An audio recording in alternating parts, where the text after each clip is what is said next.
Go ahead. Excellent, thank you, Andrew. Okay, so welcome to the LISA instrumentation session. This is session 2 out of 3 of the parallel sessions in LISA instrumentation at the LISA 14th LISA Symposium.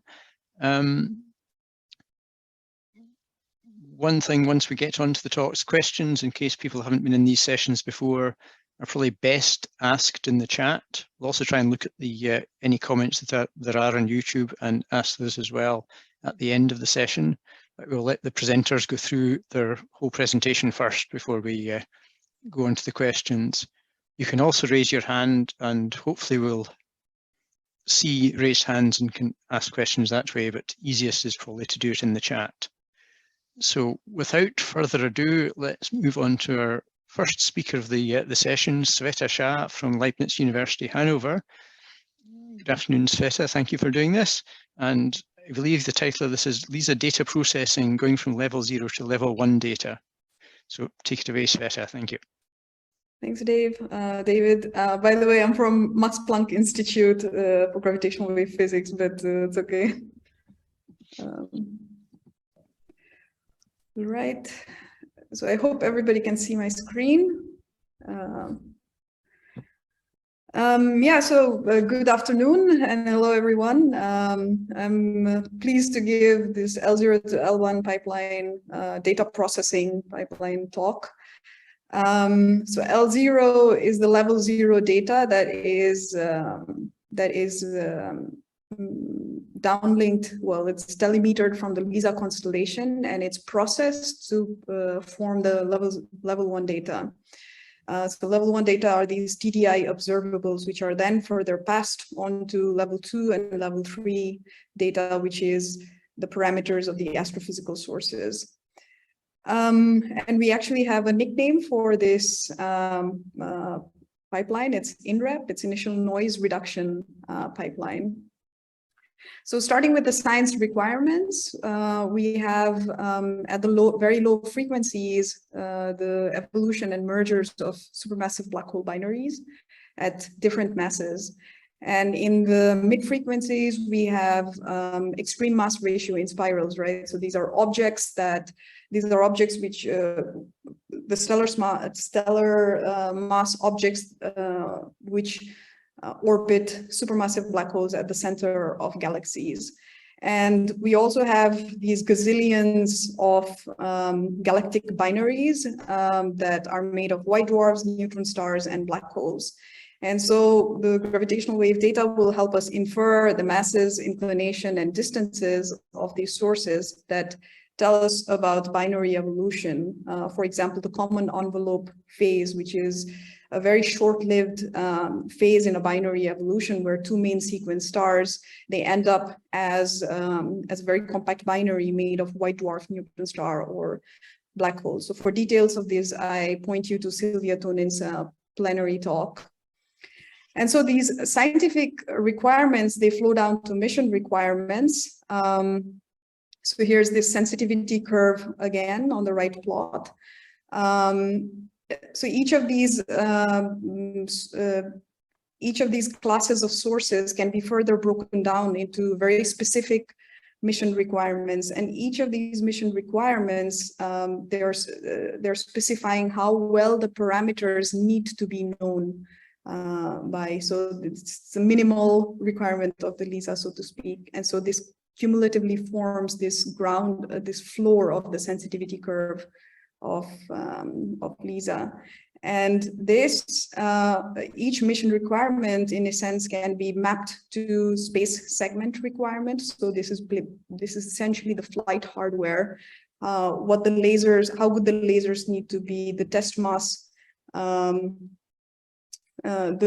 lensing on the optical benches, photodiodes, telescopes that receive and emit beams, phase meters, onboard computer, and antennas, and many more things. And for this, I point you to the current LISA status by Martin Hewitson's talk.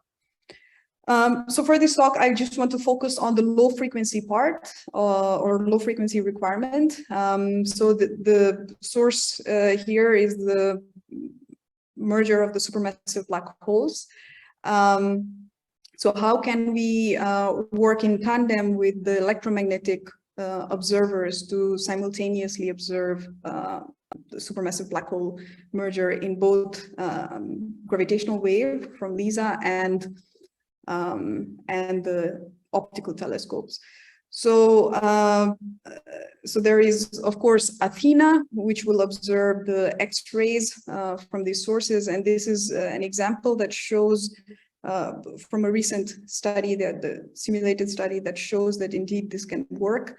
These are the shaded blue area, and the green areas are sky localization error from LISA for different supermassive black holes, so from 10 to the 5 to 10 to the 7 solar masses. And the red dotted line, this is the sky localization error from Athena. And this is one is from the LSST optical telescope. So the final merger can be simultaneously observed. The final hours can be simultaneously observed by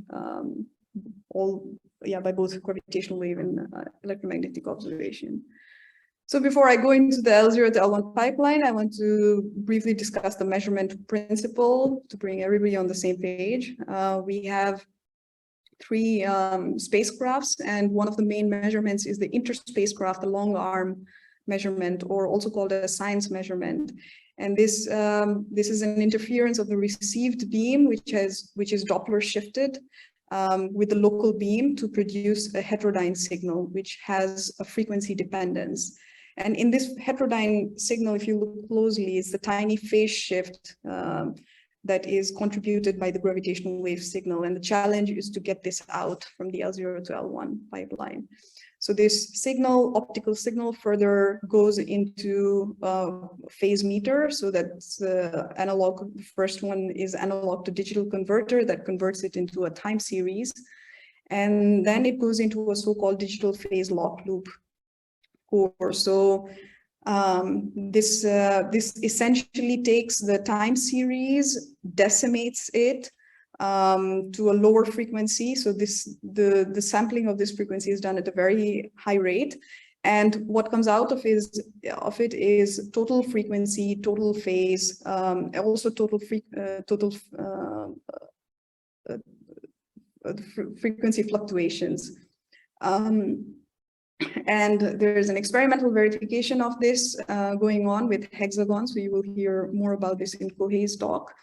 So this is 3 lasers with 6 beam splitters, and it's designed so that we get 6 beat note signals, which are time stamped with 3 clocks. And so some of the aspects of this spacecraft of the LISA mission can be verified with this experiment.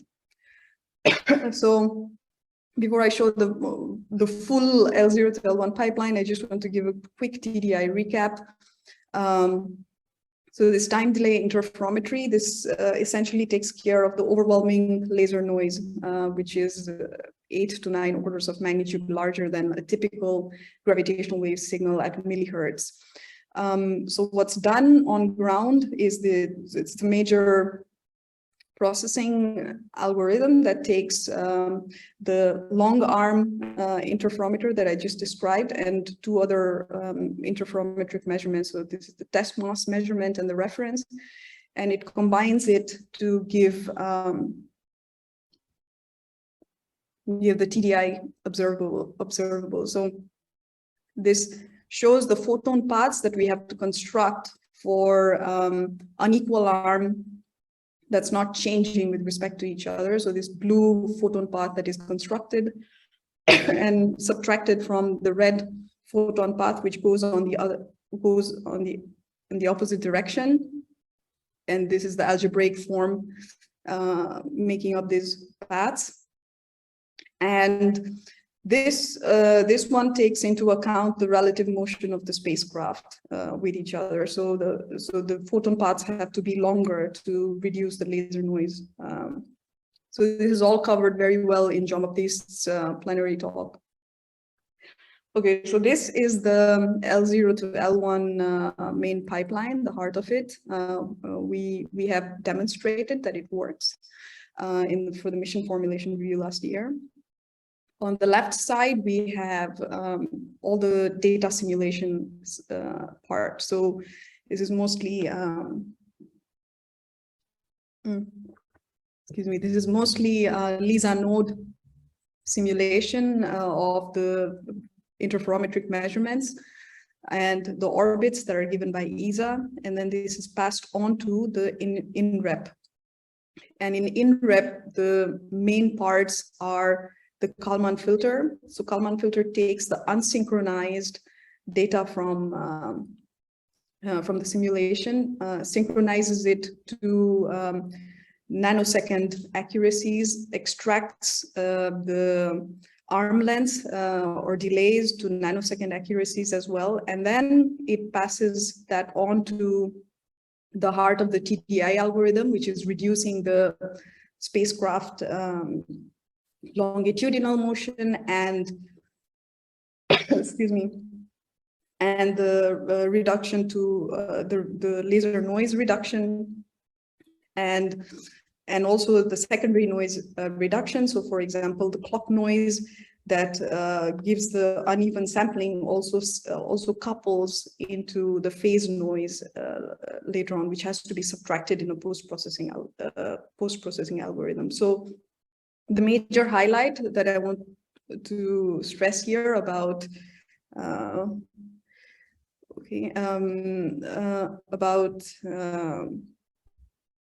INREP is that it's modular. So every element, every processing element that does the Kalman filter step or TDI step or the post-processing step is implemented in a processing element. And so this can be used to study also how the L1, whether L1 fulfills the requirements or not for a particular source. Easily by swapping these processing elements.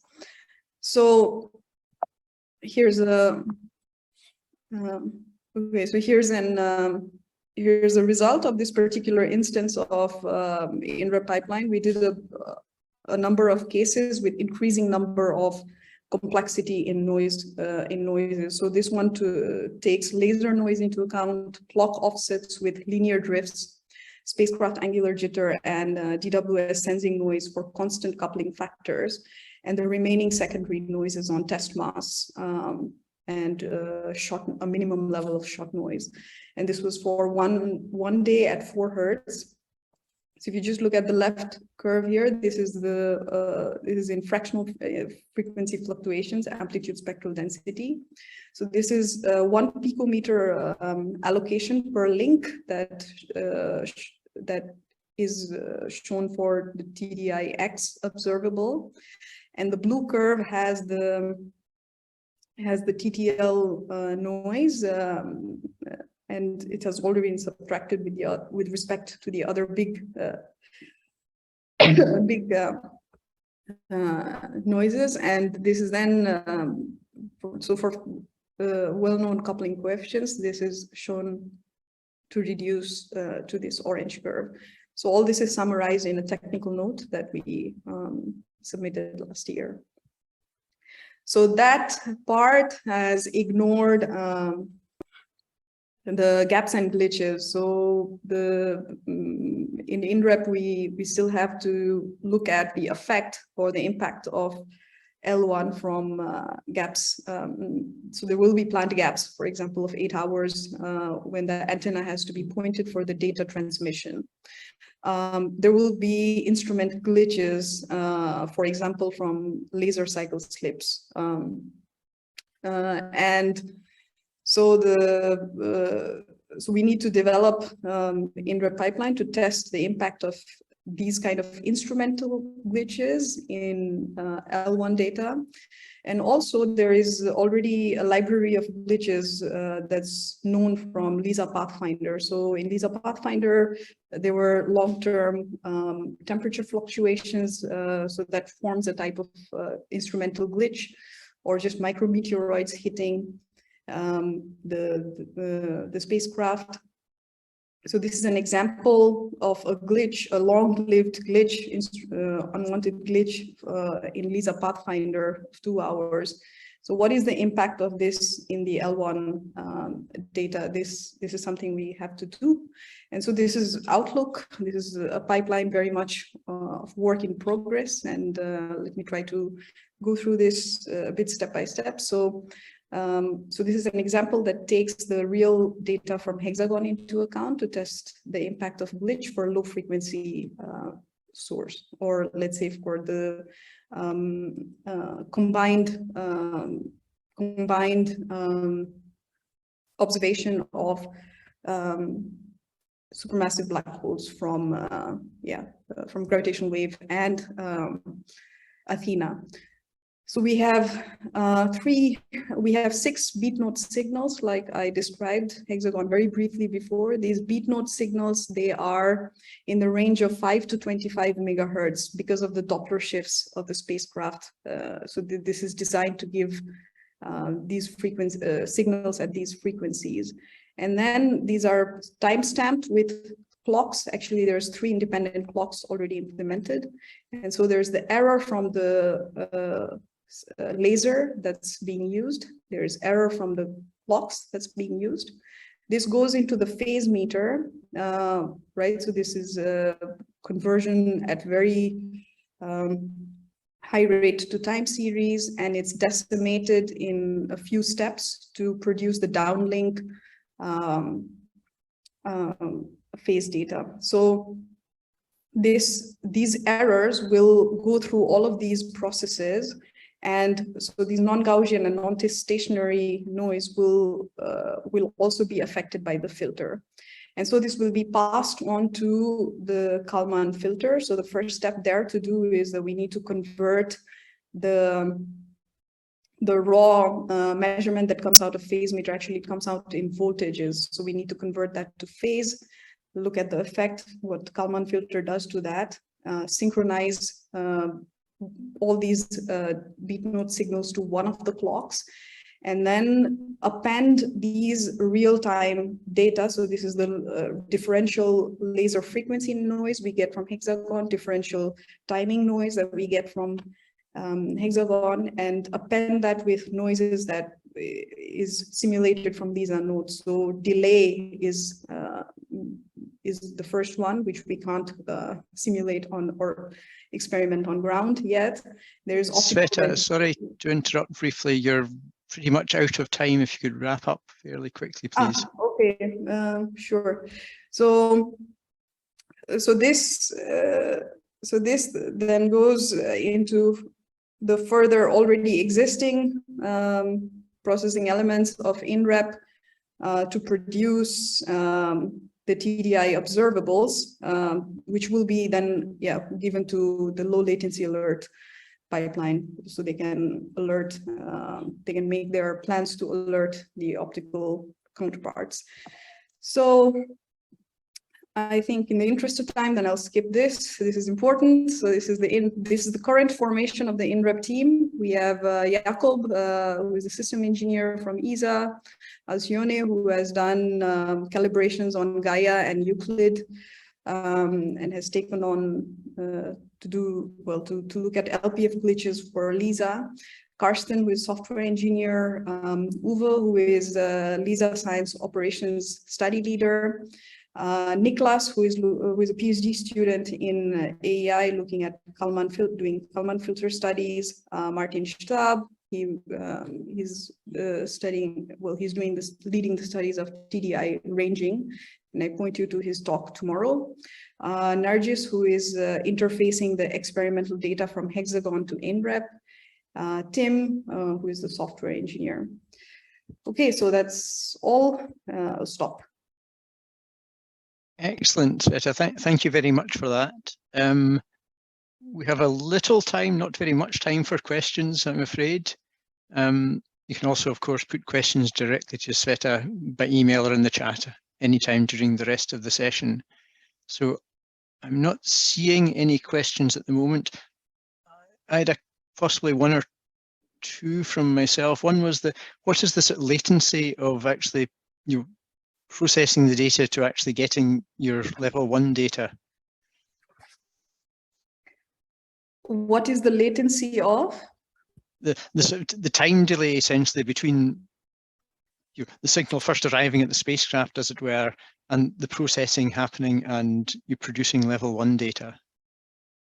How long does it take to simulate? Yes.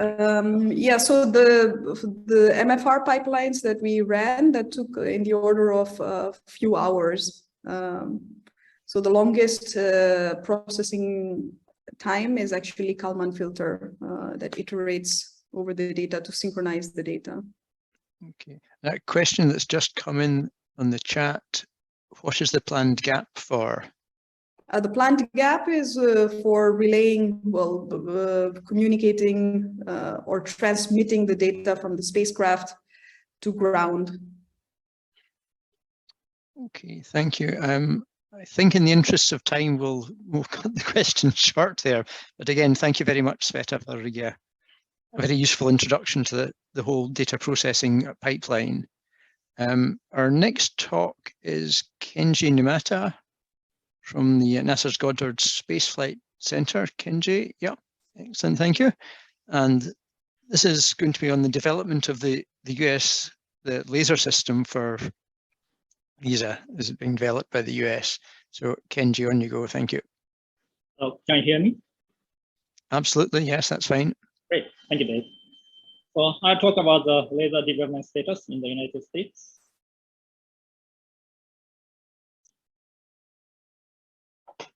This is the content of my talk. First, I'll start from introduction. Then I'll talk about the statuses of each subsystems, laser optical module, LEM, laser electronics module, LEM, frequency reference system, FRS, and the power monitor. Then I'll mention our reliability activity and schedule, and then I will summarize my talk. First, let me start from the introduction. The laser is a possible component contribution to LISA from the United States. The laser work at the United States officially started around 2017. The laser TRL is transitioning from 4 to 6. Our near-term goal is to deliver TRL6 to ESA early next summer. We expect to have an adoption review and decision in later 2023 or in early 2024. There will be 12 laser heads in LISA constellation. There is one laser system, LS, for spacecraft. Inside the laser system, there are 2 laser assemblies, LA, and 1 frequency reference system, namely an optical cavity. Inside the laser assembly, we have 2 laser heads, LH. One is hot and the other is cold redundant. Here is the top level laser requirements. There are general requirements such as size, mass, power, temperature, vibration, shock, radiation, and so on. These are original requirement numbers in the ESA's requirement document, and these are our current best estimate, including 20% margin. We are talking to ESA if this change is acceptable. We need 2-watt continuous wave output power on the optical bench at the end of life. The wavelength is 1064 nanometer, having linear polarization. There are tight noise requirements on its frequency, intensity, and RF phase. The other tight requirement is the lifetime, including ground testing, storage, cruise, nominal operation, and extended mission. Up to 16 years of lifetime is required. It is unusually long as a space laser. The laser optical module is based on the master oscillator power amplifier architecture MOPAR, where we start from a low noise master oscillator and then we amplify the light with a relatively simple amplifier stage. This figure shows the baseline TRL6 long optical design. This part is the MO and this part is the PA. We are implementing multiple internal redundancies to meet the lifetime requirement. Inside one LOM, we have 2 MOs, and each MO has 2 pump laser diodes, which are hot redundant. The power amplifier stage uses 3 pump laser diodes, which are cold redundant, and has 3 internal emitters. We are also implementing protection mechanisms such as scrum laser to protect the amplifier in the event of shear loss, and the fast pump shutdown mechanism, and raising the detection mechanisms. This figure shows the TR6 low mechanical design. We are adopting pressurized clamshell box to allow for streamlined build. The box will have a single thermomechanical interface. To avoid the drum mode of the sidewall, the box is stiffened from outside with the ribs. This figure shows the master oscillator, micro non-planar oscillator package. We established basic build process with dedicated process development units. Albo Photonics is now finishing up first 9 EMQ qualification units. We learned many lessons, and also we improved the performance significantly from TRF4-5 packages. The EMQ unit has passed multiple qualification tests such as radiation, shock, vibration, and temperature cycling. We are running chip-on-someone diode life aging test at EVR Photonics. We are also running pump module level tests here at NASA. They look promising. We are also planning on a long-term aging test for the micro NPRO package itself. From early prototypes, we have improved piezo tuning efficiency, fiber coupling efficiency, and so on. The frequency noise performance is quite high, especially at low Fourier frequencies. We apply many design changes to go to the TR6 micro NPRO design. The TR6 package is hermetically sealed with Gera inside. We use solder as much as possible to minimize component drifts. We redesigned the package and the crystal to have higher performance. Especially the piezo frequency tuning efficiency has been improved by factor 10. This eliminates the need for high voltage amplifier.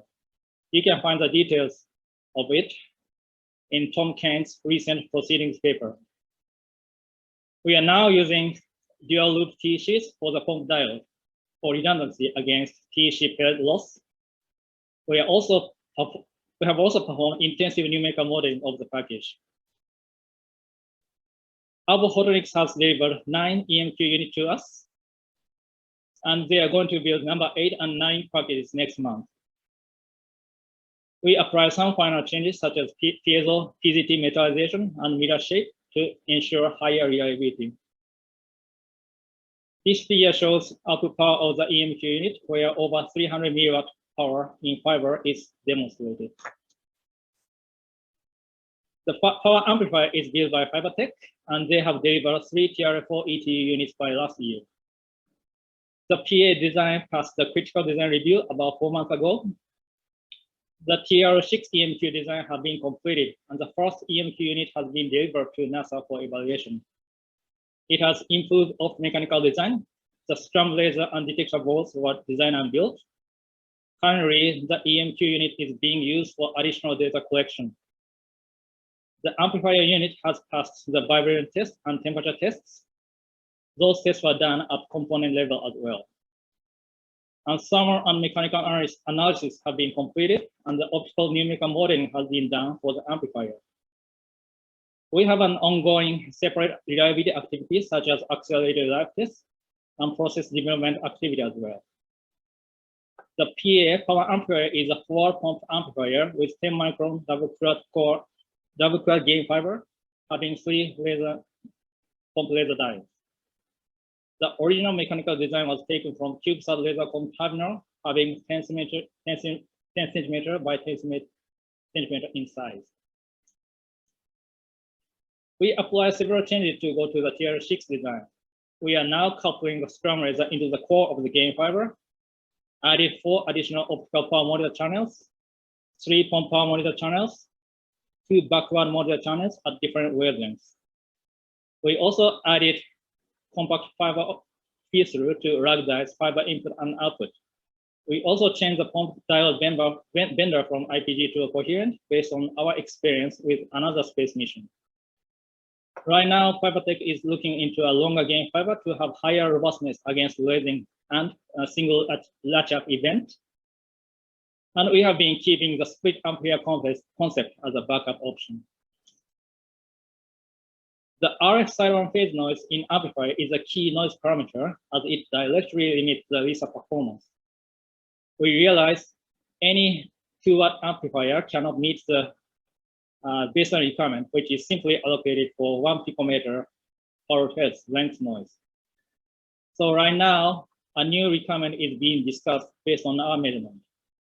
The measurement itself is difficult since it is easily affected by the environmental noise and the noise mechanism is not fully understood. So we have a dedicated study to understand this noise. Please refer to this pre-recorded talk by Shao-sen if you are interested in its details.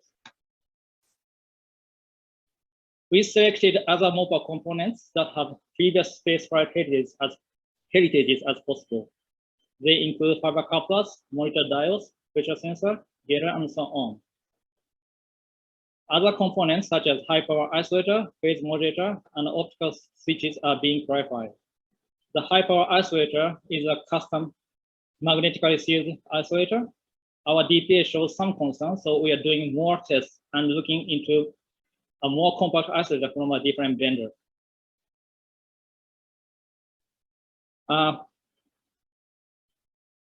We are using a phase modulator rated for 400 milliwatt optical input power. However, our recent experience shows there is an inevitable photorefractive damage that we want paying attention for. So we are talking to different vendors who has better long-term clarification data. Our DPA shows several concerns with the existing code switches. So we are working with a vendor to develop a better switch and also talking to other vendors. As for the high power switch at the output end, since it introduces a lot of losses, we are hoping we can get rid of this switch, originally introduced for the constellation acquisition. If the high power switch is not installed, we do not need to clean up the polarization with this high power polarizer, and we can further improve the efficiency and overall reliability. We delivered TRF4 prototype laser to CSM last year in May. CSM is a private industrial research organization in Switzerland and evaluates LISA laser and candidates under research contract. We sent 3 main units, LOM, LEM, based on COT instruments and low frequency ring stabilization systems. As they confirmed many of our pre-ship performance data, while they identified 2 major issues. The first is the large RF phase noise. It turned out that we didn't perform right measurement for this unit, and we missed an opportunity to identify this problem before we ship. There may have been an unexpected optical feedback we didn't notice. The second issue was the power loss event happened last month after 7,000 hours of operation. The most likely cause is a lasing caused by the degraded shield power, which resulted from photorefractive damage in the phase modulator. Since this is a TRF4 level unit, we didn't perform any long-term testing and also didn't review vendor test data intensively. Through these experiences, we learned our lessons and we are taking corrective actions, revisiting the design and build procedure. The laser system is now being sent back to NASA for failure analysis and repair. The laser electronics module is led by both GSH's electronics branch. We adopted multiple car designs. The chassis design was partly taken from previous space missions. We have 5 main cars. The power distribution cars convert the 50-volt DC power to other required DC voltages. The command and telemetry car has an FPGA inside, which handles other cars, and command and telemetry has keeping data and so on. The MO card controls the MOs. The PA controller cards control the PA and also handles phase modulation signals. Our near-term goal is to make TRF5 version of LEM by the end of this year and to make TRF6 version by next summer. For frequency reference system, we are planning to use an improved version of Graceful on cavity. It was developed by Ball Aerospace and JPL. After the Graceful was launched, Ball conducted improvement research on the cavity with the support from the NASA Research Study Office. We are now trying to procure the improved version of the FRS. We received their Board's proposal back in March, and the contract is currently being negotiated between NASA and Board. On the cavity, the input optics has been improved to have higher thermal stability, mechanical stability. We'll need to think how to couple all 4 laser heads into a single cavity. We have multiple GSC reference cavities, and one of them is being set up in a clean room to build Tier 6 lasers. For the electronics, Board will ruggedize across electronics design and FPGA software, while we provide the DC power conversion board, which is the same as the REM PDC. The power monitor. Kenji, sorry, just to interrupt briefly, a couple of minutes left. Is that okay? I'm in 14 minutes, right? Yeah, so a couple of minutes to finish. Yeah, that's perfect. Thank you. Yep. The power monitor detector on this optical bench is now part of the laser deliverable. Once the light is kicked off, it is used for stabilizing the laser power. We are supposed to provide 2 photon detectors per 1 optical bench. We built 2 TRF-3-4 level systems that show good performance, hitting the 100 ppm power testing requirement, and we send one of them to CSM for evaluation. For this system, we use TC stabilized photodiode in air. For TR6 power monitor detector development, we are defining requirements and specification with ESA, and also meeting with multiple photodiode vendors. As the reliability activities, we are performing both analysis and testing at the component level. They include functional performance testing, environmental testing, magnetic field testing, and life aging tests. We are paying special attention to long-time life aging tests of pump diodes. For the MOS pump diodes, Iglia Photonics is performing tests at high stress level. Then completed 2 5,000-hour tests, 5,000-hour tests on 40 pump diodes, and the extended test is still ongoing.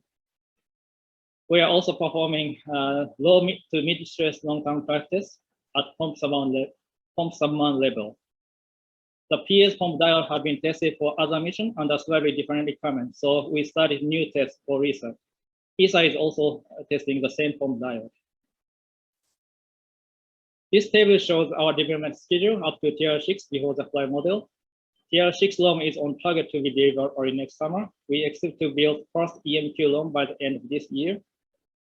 The LEM development faced some contractual glitches initially. We are now catching up by direct management by our electronics group, but the TR6 LOM may not be available before the mission adoption review next year.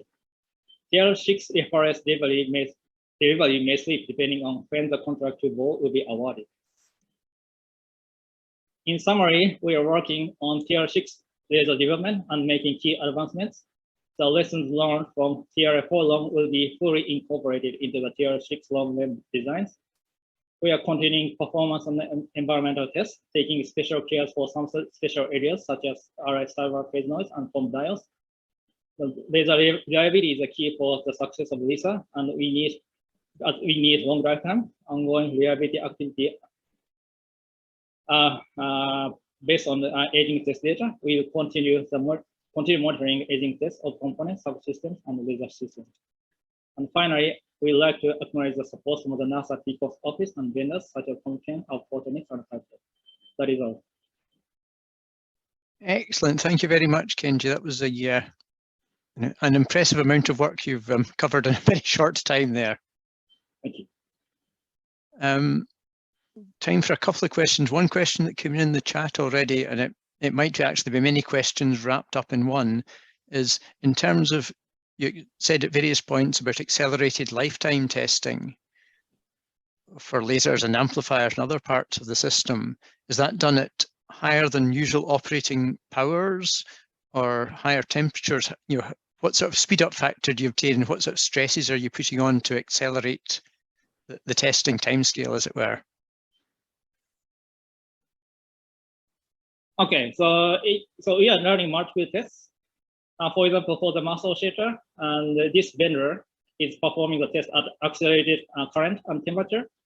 It has very high stress. Acceleration factor is over 500. And we are doing low to mid stress test at lower current and slightly elevated temperature. And same thing applies to power amplifier pump diodes. we have done high current test and also at different temperature, and also at low, we are trying to do the same test but at lower acceleration level, at lower current.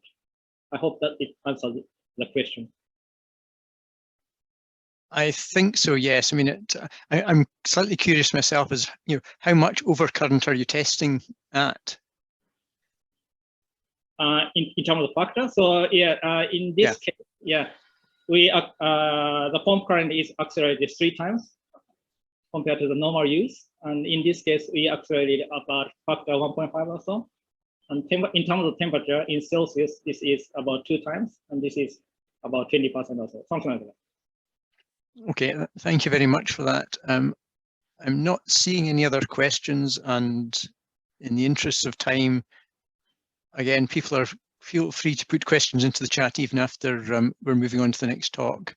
But again, let me thank Kenji very much for what I thought was a very, very impressive talk with a lot of data in it. And if we move on to our next speaker, I'm hoping, Kohei was there. So having got the institute wrong last time, this will be Kohei Yamamoto from Max Planck Institute for Gravitational Physics in Hanover. And Kohei, take it away, please. Sorry, I should have given you the title as well. Experimental Verification of Intersatellite Clock Synchronization and Laser Performance Levels. Or indeed, we could just have read it from the slide in the first place. Thank you. On you go. Okay, thank you, David, for introduction. I'm Kohei, a PhD at AIA Hanover. So in this talk, I report the latest study of clock synchronization with our optical testbed called Hexagon. So the content is just a brief summary of a paper with the same title, so you can find the detail in the paper if you want. So let's recall some key points of LISA, which is related to this talk. So our observation band is, as from 0.1 megahertz to 1 hertz, and each spacecraft has its own onboard clock, which is not actively synchronized on board. And the 3 satellites in LISA keep moving at the speed of 10 meters per second. And as a result, the onboard interferometer has a very unequal arm length, which is very sensitive to the laser frequency noise coupling. So to suppress this overwhelming laser frequency noise coupling down to the required level, we need to synthesize equal arm interferometer in post-processing using the technique called time delay interferometry. So this time delay interferometry technique, so TDI, requires the combination of data measured at different spacecrafts, in other words, sampled by the independent clocks. So this in turn causes another issue, the coupling of the clock noise. So to synchronize all clocks to one reference time frame in post-processing, we need to monitor the clock noises on board and use these signals in post-processing. So this slide shows how we measure the clock noise on board. So in short, we will embed the onboard clock signal to the beam phase using EOM. So this is a schematic of very simplified LISA. And so let's start with this spacecraft 1. The onboard clock 1 is embedded to the beam phase using EOM, and it propagates to the distant spacecraft. And at the distant spacecraft, exactly the same is happening. The onboard clock is embedded to beam phase. And as you know, the interference occurs at the beam splitter and measured by photoreceiver. Its phase is extracted by our phase meter. And now, because of this, the clock sideband, in addition to carrier bit node, we also have sideband bit node. And the phase of this sideband bit node includes the signal of differential clock between 2 onboard clocks. So this is how we monitor the differential clock noises on board, and we can use it in the post-processing. And let me extract 6 beam splitters from this simplified LISA schematic. Then I can end up with this symmetrical hexagon shape. And this shows the link between the simplified LISA and our optical testbed hexagon. So Shweta already nicely introduced this experiment, but let me elaborate the explanation. So this slide shows the basic information of the hexagon. So we have three optical beam sources, which are phase locked to each other with some frequency node injection. So the idea is to generate 3 optical bit nodes pairwise from these 3 beams. So we have 3 beams, 1, 2, 3, and we generate 3 optical bit nodes, alpha, beta, and gamma.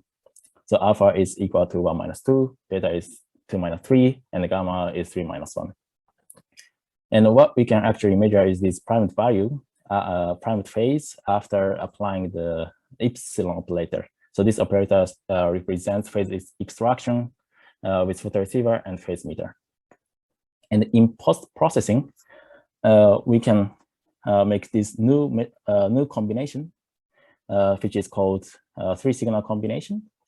And by checking the performance of this 3-signal combination, we can evaluate the phase extraction with our system. So this is the basic idea of the hexagon. And in the last iteration of this experiment, we developed the setup to verify the clock synchronization scheme planned for LISA. So this is a schematic of the latest setup. So we have 3 modules, phase meter 1 module, 2 modules, and 3 modules. And each of them represents 1 spacecraft in LISA. So this is 3-signal test with independent 3 phase meters. And the ultimate goal is to synchronize phase meter 2 and 3 to phase meter 1. So phase meter 1 module is our primary module. So let's have a look at our primary module first. So we have clock 1 at 2.4 gigahertz, which is embedded to the beam phase using EOM, as already mentioned. And from this 2.4 gigahertz, we generate 80 megahertz clock driving phase meter 1, and also 75 megahertz peloton. So that's it for this primary module. And let's also have a look at one of secondary module, for example, phase meter 2. So this also has 2.4 gigahertz clock, so clock 2, which generates 80 megahertz clock driving phase meter 2 and 75 megahertz peloton. On top, the secondary module has another clock 2 prime, which has 1 megahertz offset from 2.4 gigahertz. And this is the one which is embedded to beam phase. And to compensate for the difference between 2 clocks, we generate 1 megahertz electrical signal with electrical mixer. And to conceptually explain how all clocks go through the setup, let me use this clock diagram on the bottom right. So again, I'm repeating the explanation more or less. So clock 1 is driving phase meter 1, and red line represents the optical path. So optically, we generate clock 1 minus 2 prime with the optical side outside the bit node, and this is measured by phase meter 2. And the clock 2 is driving phase meter 2, and electrically, we generate the differential clock signal between clock 2 and 2 prime. And in post-processing, we combine these 2 differential clock signals to get the differential signal between clock 1 and 2. And this is exactly the one we can use to synchronize phase meter 2 to phase meter 1. And the exactly same thing is happening to phase meter 3. So I explained how we measure the clock signals on board in LISA and also in the hexagon. So from this slide, I'm going to show the results from the last iteration of this experiment. And let me divide the main results into 2 parts. The first one is simply performance of clock synchronization in the last iteration. And the second one is verification of noise couplings. So let me start with the performance of clock synchronization. So first, let me just show 3 curves. The black is the LISA phase meter requirement, so at 1 picometer. And the pink is one of the input bit node phase noise. So we actually have 3 of them, but I'm just showing one of them. And the gray line is the 3-signal combination with 1 phase meter. So we get 3 bit node signal from 3 photoreceivers, and we connect all of them to 1 single phase meter. So all of them are sampled by 1 identical clock. So this shows the test bed sensitivity of this experiment, or in other words, this is the performance limit of the clock synchronization. Then now I added 3 more curves: yellow, green, and red. Yellow is the 3 signal combination with 3 independent phase meters without any clock synchronization. So we take 3 bit lots from photoreceivers and connect to 3 independent phase meters, and we get the 3 phase signals from 3 independent phase meters and linearly combine it, and without any clock synchronization, what we get is this yellow curve. And this clearly shows the necessity of clock synchronization because it is way above our requirement. And green is the total in-band stochastic clock jitter. And after applying the clock synchronization in post-processing, we can suppress yellow down to red. So red is our final performance. So the clock synchronization improved the performance by around 7 orders, of course, depending on frequency region. And this was a new benchmark performance of the lethal clock synchronization. And currently, as you see here, the performance is limited by the test bed sensitivity, means red sits on gray. And although I skipped the detail of the post-processing, we actually applied time delay interferometric ranging algorithm to derive the initial clock offset. So from these curves, we can estimate its precision, and it reached 1.84 meter, which is already in the right order of the target sensitivity, precision of TDIR in XIV. And next step is for sure to improve the sensitivity to test clock synchronization with a better accuracy, hopefully below 1 picometer. So it was first half of results. The second half is the verification of noise couplings. So to explain noise couplings, we could verify in this experiment, and let me use this toy model. And just to avoid confusion, this is just toy model to explain noise couplings, and this is not what we do in experiments. So we have one bit note signal from photoreceiver, and let's say we split into 2, and each of them is measured by independent phase meter. And let's consider phase meter 1 is our primary phase meter, and 2 is secondary. So here, let's try to formulate the difference between the 2 phase meter outputs after the clock synchronization. Let me write it as Y. So the output of the phase meter 1 is very simple. So bit note signal, and first we need to apply F operator. This is filtering operator which represent the anti-aliasing filter prior to the downsampling in the phase meter, and S is the sampling operator which represents downsampling. So that's it for the phase meter 1. The output of phase meter 2 is a bit more complicated. So first we need to apply time stamping operator, which represents coordination, time coordinate transformation. So this represents the difference between 2 clock. Then filter and downsampling. And in post-processing, we need to apply the T inverse. So, to adjust timestamps, we try to undo this timestamping operator in post-processing. So we need to apply this T inverse. And after some calculations, we end up with the second line. And this tells us 2 noise couplings. The first one comes from this commutator between timestamping and sampling. So this is aliasing effect. The second one stems from the commutator between timestamping and filtering, which is called flexing filtering coupling. On top, we always have interpolation error, because to adjust the timestamp of the secondary signal, we need to shift the timestamp with sub-sample accuracy. So always interpolation error comes in our performance. So wait, here, just to interrupt briefly, sorry, 2 minutes left or so. Okay, sorry. So I added 3 bluish curves here. The solid navy is a model of interpolation error, which clearly appears in our performance in red.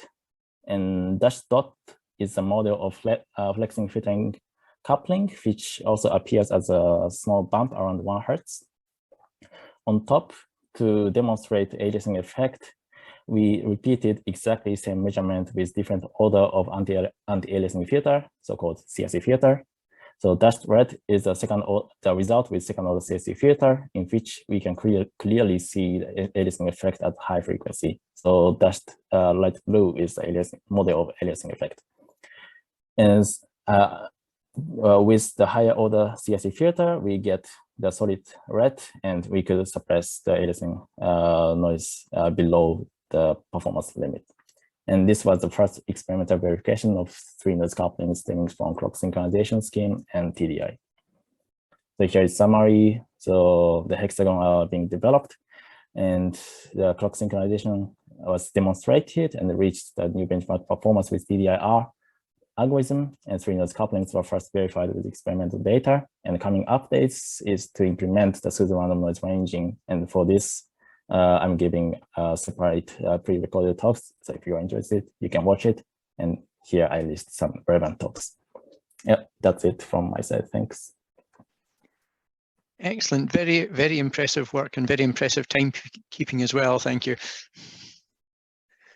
So questions when